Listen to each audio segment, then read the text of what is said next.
नमस्ते दोस्तों, कैसे हैं आप लोग। स्वागत है आप लोगों का फिर से एक बार INTV करंट अफेयर्स के नए एपिसोड में। आज हम लोग देखेंगे पिछले 24 घंटे में क्या किन खबरों ने सुर्खियां बटोरी हैं और उनसे संबंधित क्या प्रश्न पूछे जा सकते हैं आगामी परीक्षाओं के करंट अफेयर सेक्शन में। तो आइए देखते हैं हम लोग पिछले 24 घंटे के खबरों को। सबसे पहली खबर जो हमारे पास है वो है, भारत ने किया जेट एयरक्राफ्ट गगन लैंडिंग अप्रोच। दूसरा है, पंजाब ने लागू की VBG रामजी योजना। हेलिना मिसाइल का स्वदेशीकरण किया गया है। ओपन एआई ने प्रभजीत सिंह को भारत का मैनेजिंग डायरेक्टर नियुक्त किया है। भारत ने शुरू की न्यूक्लियर हीट हाइड्रोजन फैसिलिटी और भारत ने प्रस्तावित किया ब्रिक्स स्पेस इकोनॉमिक फ्रेमवर्क। तो ये थी कुछ खबरें जो पिछले 24 घंटों में सुर्खियां बटोर रही थी। इनको अब हम लोग थोड़ा सा डिटेल में देखते हैं और साथ में देखते हैं किन बिंदुओं पर हमें ज़्यादा जोर देना है इन खबरों से संबंधित, जो कि आगामी परीक्षाओं में पूछे जा सकते हैं प्रश्नों के रूप में। ठीक है, तो चलिए शुरू करते हैं पहले खबर के साथ। पहली खबर जो हमारे पास है वो है, भारत ने किया भारत ने किया पहला जेट एयरक्राफ्ट गगन लैंडिंग अप्रोच। ये एक नया टेक्निक है एयरक्राफ्ट के लैंडिंग के लिए। इसको प्रयास किया गया है फर्स्ट टाइम भारत के द्वारा। और इसमें क्या हुआ है, भारत ने 27 जून 2026 को उदयपुर एयरपोर्ट पर पहली बार किसी जेट विमान के साथ गगन आधारित सैटेलाइट नेविगेशन लैंडिंग अप्रोच सफलतापूर्वक पूरा किया है। ठीक है, इस परीक्षण में कौन कौन साथ में थे? DGCA ने इंडिगो के एयरबस A320 विमान का उपयोग किया है, ये ध्यान में रखना है। दूसरा, सबसे उसके बाद प्रश्न आता है, ये गगन क्या है? व्हाट इज दिस गगन? गगन है ये इसका फुल फॉर्म जो है वो है GPS aided geo augmented navigation. भारत की satellite based augmentation system SBAS है, जिसे इसरो और AAI यानी कि एयरपोर्ट अथॉरिटी ऑफ इंडिया ने संयुक्त रूप से डेवलप किया है। ठीक है, यह GPS की सटीकता को बढ़ाकर विमान संचालन को अधिक सुरक्षित बनाती है। ठीक है, अब देखिए ये तो थी खबर। अब इसमें हमें ऐसी कौन कौन सी चीजें हैं, ऐसे कौन कौन से बिंदु हैं जो आगामी परीक्षाओं के लिए हमें ध्यान में रखना है। पहली चीज, गगन का पूर्ण रूप क्या है, गगन का पूरा नाम क्या है? गगन का पूरा नाम क्या है? पूरा नाम है GPS aided geo augmented navigation. ठीक है, विकसित करने वाली कौन कौन सी संस्थाओं ने मिलकर इसका विकास किया है? इसरो ने और airport authority of India limited India जो है वो AAI ने इसका विकास किया है। पहला जेट लैंडिंग अप्रोच कहां पर ये किया गया था, कहां पे इसको सफलतापूर्वक किया गया है? यह है उदयपुर एयरपोर्ट पर। और तारीख कौन सी थी? आज की तारीख थी 27 जून 2026 को। प्रयुक्त विमान कौन से विमान पे किया गया? ये इंडिगो कंपनी का विमान था और विमान का टाइप कौन सा था? Airbus A320। ठीक है, इसमें LPV यूज किया गया है। LPV क्या है, एक पूछा जा सकता है।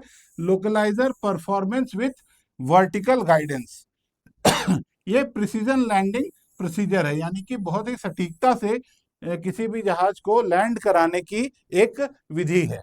ठीक है, 1 जुलाई 2001 के बाद यही किया गया था। 1 जुलाई 2021 के बाद पंजीकृत विमान भारतीय विमानों में गगन उपकरण अनिवार्य किया गया था। 2021 से ही अनिवार्य है और इसको सफलतापूर्वक आज की तारीख में किया गया है, सैटेलाइट बेस्ड। ठीक है, ये ध्यान रखेंगे। ये कुछ मुख्य बिंदु हैं जो इस खबर से निकल के बाहर आती हैं और इस पर हम लोगों को थोड़ा सा विशेष ध्यान रखना है। ठीक है, इसके बाद की खबर पे हम लोग आते हैं। इसके बाद खबर क्या है? केंद्र सरकार की जो योजना थी VBG रामजी योजना, उसको पंजाब सरकार ने भी क्रियान्वित कर दिया है, यानी कि उसको एग्जीक्यूट कर दिया है। क्या है खबर, देखते हैं। पंजाब सरकार ने 26 जून 2026 को विकसित भारत गारंटी फॉर रोजगार एंड आजीविका मिशन ग्रामीण स्कीम पंजाब 2026 को अधिसूचित कर दिया है। ठीक है, यह योजना 1 जुलाई 2026 से पंजाब में लागू होगी। इस योजना की मुख्य विशेषताएं क्या है? यह योजना ग्रामीण परिवारों को प्रतिवर्ष 125 दिन का रोजगार गारंटी प्रदान करती है। यह राज्य में मनरेगा की जगह लागू की जा रही है। पहले मनरेगा चलता था, अब क्या है, अब कौन सा चल रहा है, अब मनरेगा को चेंज कर दिया गया है। मनरेगा को समाप्त करके एक नई योजना लाई गई है जिसका नाम है वीबी जी राम जी। ये केंद्र सरकार की योजना है, लेकिन इसको राज्यवार अलग अलग राज्य सरकार अपनी सुविधा के हिसाब से लागू कर रहे हैं। अभी 26 जून को यानी कि कल के दिन किसने, पंजाब ने इसे लागू किया है। ठीक है, तो क्या क्या प्रश्न बन सकते हैं इसमें? सबसे पहले हम लोग देखते हैं योजना कौन सी है भाई, ये योजना कौन सी है? वीबी जी राम जी स्कीम पंजाब 2026। वीबी जी राम जी क्या है? वीबी जी राम जी है विकसित भारत गारंटी फॉर रोजगार एंड आजीविका ग्रामीण। ठीक है, इसकी लागू तिथि कब होगी पंजाब में? 1 जुलाई 2026 को। इसमें क्या बात कही गई है? इसमें कही गई है कि ग्रामीण परिवार को 125 दिन की के रोजगार की गारंटी दी जाएगी। पहले कौन सी व्यवस्था थी? पहले मनरेगा थी, महात्मा गांधी नेशनल रोजगार रूरल एम्प्लॉयमेंट गारंटी एक्ट करके था। और इसमें क्या हुआ था कि 100 दिन के रोजगार की गारंटी थी, लेकिन उसको बढ़ा के नई योजना में 125 दिन के की गारंटी दे दी गई है। इससे संबंधित अधिनियम जो है केंद्र सरकार ने 2025 में ही पास किया था। वो क्या था? वीबी जी राम जी एक्ट 2025। ठीक है, तो ये दूसरी खबर थी और उससे मिलने वाले जो प्रश्न, जो मुख्य परीक्षा के लिए मुख्य बिंदु हैं, की पॉइंट्स हैं, उसकी हमने अभी चर्चा की है। ठीक है, इसके बाद हम लोग तीसरे खबर की तरफ आज बढ़ते हैं। अगले खबर की तरफ क्या है? हेलिना मिसाइल का क्या किया गया? स्वदेशीकरण किया गया। हेलिना मिसाइल का स्वदेशीकरण किया गया है। हेलिना मिसाइल का स्वदेशीकरण किया गया है। हेलिना मिसाइल क्या है? हेलिना यानी कि हेलीकॉप्टर लॉन्च्ड नाग, डीआरडीओ द्वारा विकसित तीसरी पीढ़ी का एंटी टैंक गाइडेड मिसाइल है, यानी कि एटीजीएम है ये। हेलिना क्या है? Helina is a third generation ATGM यानी कि एंटी टैंक गाइडेड मिसाइल है। ठीक है, प्रमुख विशेषताएं इसकी क्या है? प्रमुख विशेषताएं इसकी क्या है, हम लोग एक बार देख लेते हैं इसको। यह फायर एंड फॉरगेट तकनीक पर आधारित है।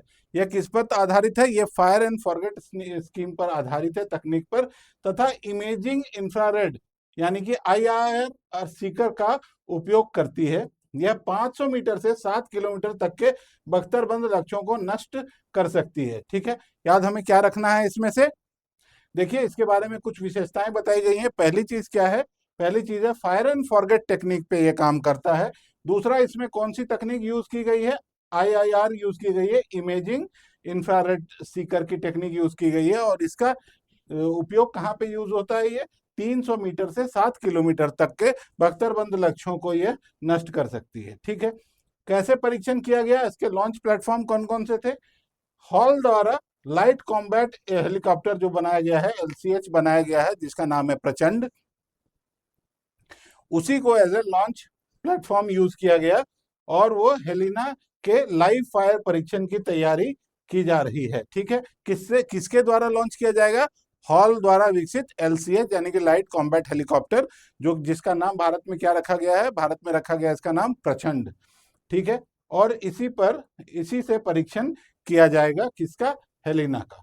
ठीक है, इससे पहले 2022 में एडवांस्ड लाइट हेलीकॉप्टर से यानी कि एएलएच से इसका सफल परीक्षण किया जा चुका है। ठीक है, अब इसमें कौन कौन से मुख्य बिंदु हमारे पास आते हैं? सबसे पहले हेलिना का पूर्ण रूप क्या है, पूरा नाम क्या है हेलिना का? हेलीकॉप्टर लॉन्च्ड नाग, हेलीकॉप्टर लॉन्च्ड नाग। ठीक है, इसका विकसित करने वाली संस्था कौन सी है? पहली इसकी संस्था है डीआरडीओ। कौन सी श्रेणी का है ये? थर्ड जनरेशन एटीजीएम है, यानी कि तीसरी पीढ़ी का एंटी टैंक गाइडेड मिसाइल है। इसकी तकनीक कौन सी है? फायर एंड फॉरगेट की है। और इसका रेंज क्या है? रेंज है 500 मीटर से 7 किलोमीटर का रेंज है। सीकर इसमें कौन सा यूज किया गया है? मतलब ये लक्ष्य को कैसे देखता है? ये लक्ष्य को आईआईआर यानी कि इमेजिंग इंफ्रारेड तकनीक की सहायता से देखता है। लॉन्च प्लेटफॉर्म कौन सा है? एएलएच यानी कि एडवांस्ड लाइट हेलीकॉप्टर। इससे ऑलरेडी 2022 में किया जा चुका है परीक्षण। और अभी परीक्षण जो है वो एलसीएच यानी कि लाइट कॉम्बैट हेलीकॉप्टर जो प्रचंड है भारत का, उसको as a launch platform use किया जा रहा है। ठीक है, आगे बढ़ते हैं अगली खबर की तरफ हम लोग। ओपन एआई ने प्रभजीत सिंह को ओपन एआई ने क्या किया है, प्रभजीत सिंह को प्रबंध निदेशक यानी कि मैनेजिंग डायरेक्टर नियुक्त किया है। ठीक है, ओपन एआई ने प्रभजीत सिंह को भारत का मैनेजिंग डायरेक्टर नियुक्त किया है। ओपन एआई क्या है? देखिए, ओपन एआई ने 2026 के जून महीने में 26 जून 2026 को प्रभजीत सिंह को भारत का मैनेजिंग डायरेक्टर नियुक्त किया है। वे सितंबर 2026 से पदभार ग्रहण करेंगे। ठीक है, ये ध्यान रखना है, इनका नाम ओपन एआई ने किसको भारत का एमडी नियुक्त किया है, प्रभजीत सिंह को। ठीक है, वे भारत में ओपन एआई से सबसे वरिष्ठ अधिकारी होंगे और consumer growth, enterprise adoption, strategic partnership, regulatory affairs तथा ऑपरेशंस का नेतृत्व करेंगे। इसका क्या महत्व है, क्यों उनकी नियुक्ति से क्या फायदा हो रहा है? देखिए, भारत ओपन एआई के लिए सबसे बड़े डिजिटल बाजारों में से एक है। यह नियुक्ति भारत में एआई अपनाने और व्यवसाय विस्तार की रणनीति का हिस्सा है। यानी कि ओपन एआई जो है वो क्या चाह रहा है, ओपन एआई जो है वो भारत में अपने बिजनेस को विस्तारित करना चाह रहा है, और इस वजह से ही ये इन्होंने एक भारतीय यानी कि प्रभजीत सिंह को भारत का ओपन एआई का भारत का प्रबंध निदेशक यानी कि मैनेजिंग डायरेक्टर नियुक्त किया है। ठीक है, अब देखते हैं इसमें से कौन कौन से प्रश्न पूछे जा सकते हैं। कौन सी कंपनी है, ओपन एआई है। नया एमडी कौन बनेगा, एमडी इंडिया प्रभजीत सिंह। पदभार कब ग्रहण करेंगे, सितंबर 2026। किसको रिपोर्ट करेंगे, ये देखिएगा, किरण मनी को। किरण मनी कौन है, एशिया पैसिफिक के एमडी हैं, यानी कि ओपन एआई के एशिया पैसिफिक के एमडी कौन है, किरण मनी। ये भी एक भारतीय ही है, इनको ही रिपोर्ट करेंगे प्रभजीत सिंह अपने काम में। ओपन एआई की पहचान कैसे है, हम लोग डे टू डे लाइफ में ओपन एआई से क्या समझते हैं? जो चैट जीपीटी है और जो जनरेटिव एआई उत्पाद हैं, जिसको आजकल बहुत सारे लोग यूज करते हैं, वो ओपन एआई के है प्रोडक्ट हैं, ओपन एआई कंपनी के ही प्रोडक्ट हैं, चैट जीपीटी और creative AI, generative AI, sorry. ठीक है, अगले खबर की तरफ हम लोग बढ़ते हैं।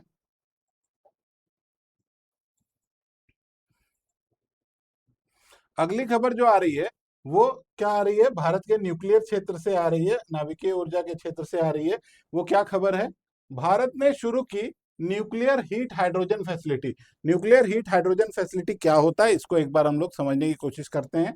ठीक है, भारत ने 26 जून 2026 को तमिलनाडु के कलपक्कम स्थित आईजीसीआर में दुनिया की पहली न्यूक्लियर प्रोसेस हीट आधारित हाइड्रोजन प्रोडक्शन फैसिलिटी का उद्घाटन किया। यानी कि यहाँ पे हाइड्रोजन प्रोड्यूस किया जाएगा और उसके लिए न्यूक्लियर प्रोसेस हीट को यूज किया जाएगा, और इस तरह की टेक्निक विकसित करने वाला भारत पहला देश होगा। आईजीसीआर क्या है, यह है Indira Gandhi centre for atomic research, जो कि गलपक्कम में स्थित है।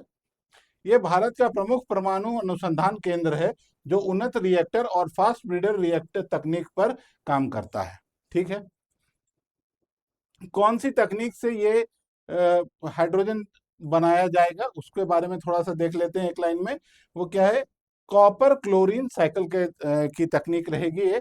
यह सुविधा फास्ट ब्रीडर रिएक्टर एफबीटीआर से प्राप्त ऊष्मा का उपयोग करके कॉपर क्लोरीन यानी कि CuCl थर्मोकेमिकल साइकिल के माध्यम से हाइड्रोजन का उत्पादन करेगी। कौन सी तकनीक होगी, ये हमें ध्यान रखना है, CuCl यानी कि कॉपर क्लोरीन टेक्निक है इसका नाम, जिसकी मदद से क्या होगा कि न्यूक्लियर प्रोसेस हीट को यूज करके हाइड्रोजन प्रोड्यूस किया जाएगा। ठीक है, ये क्यों इंपॉर्टेंट है ये खबर, क्योंकि हम लोग का एक लक्ष्य है कि हम लोग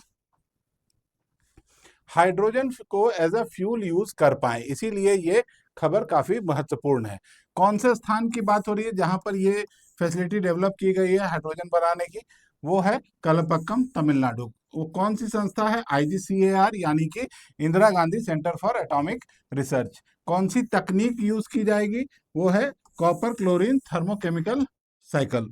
और विकसित करने वाला संस्था कौन सा है, बार्क। ये जो है आईजीसीएआर, ये बार्क के तहत ही आता है। ठीक है, कौन सी ऊष्मा स्रोत यूज की जाएगी इसके अंदर? फास्ट ब्रीडर टेस्ट रिएक्टर यानी कि एफबीटीआर यूज की जाएगी। और क्यों महत्वपूर्ण है ये खबर हमारे लिए? क्योंकि विश्व की पहली न्यूक्लियर हीट हाइड्रोजन फैसिलिटी होगी है। ठीक है, आगे बढ़ते हैं अगले खबर की तरफ।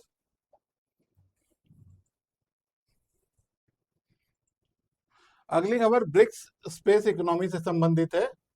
उस खबर की तरफ हम लोग एक बार नजर डालते हैं, क्या खबर है। भारत ने प्रस्तावित किया BRICS space economy framework. BRICS का मेंबर है भारत, है ना।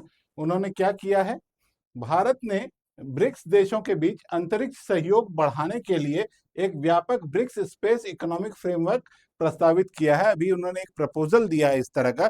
इस पर ब्रिक्स के जो अन्य सहयोगी देश हैं, अन्य सदस्य देश हैं, वो इस पर विचार करेंगे और फिर आगामी बैठकों में हो सकता है इस पर कोई कंक्रीट निर्णय लिया जाए। प्रस्ताव के प्रमुख क्षेत्र कौन कौन से हैं? प्राइवेट स्पेस सेक्टर के विषय में बात करनी है, remote sensing satellites, space sustainability और इनोवेशन एंड इन्वेस्टमेंट। ये 4 मुद्दों पर ये प्रस्ताव आधारित है। ठीक है, इसका क्या महत्व होगा, क्यों ये प्रस्ताव दिया गया है? यह प्रस्ताव अंतरिक्ष अर्थव्यवस्था, तकनीकी सहयोग और अंतर्राष्ट्रीय स्पेस डिप्लोमेसी को बढ़ावा देगा। ठीक है, अब देखिए इससे क्या क्या प्रश्न बन सकते हैं। ये जो ब्रिक्स स्पेस इकोनॉमी फ्रेमवर्क है, इसका प्रस्तावक देश कौन है? इसका प्रस्तावक देश है भारत। कौन से मंच पे ये प्रस्ताव दिया गया है? ब्रिक्स पे। और किस क्षेत्र में बात करने को कहा गया है? यह है private space, remote sensing, sustainability और इनोवेशन यानी कि नवाचार पे। ठीक है, उद्देश्य क्या है, क्या पर्पस है इस प्रस्ताव का?